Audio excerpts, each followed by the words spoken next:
Pishu buồn bắn chui Phim sân em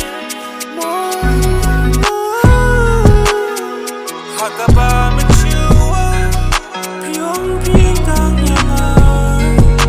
Nyana sasisya Ngarangkin mau sahadu menta Yaki kular ba pilar leyangan Hakaba menta piajan berkiwe Pikloi hiruban ajing syawen Yaki jing ikabangaan Kamlong api Namar pimun yanga Pikloi bacu iyanga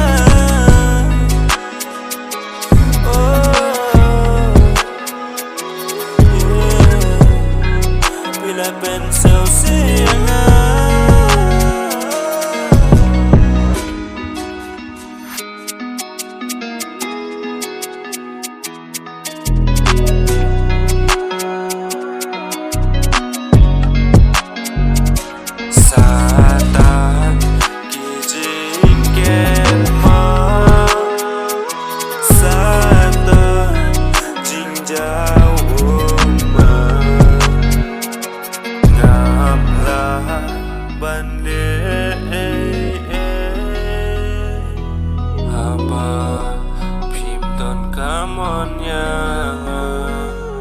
Apa phim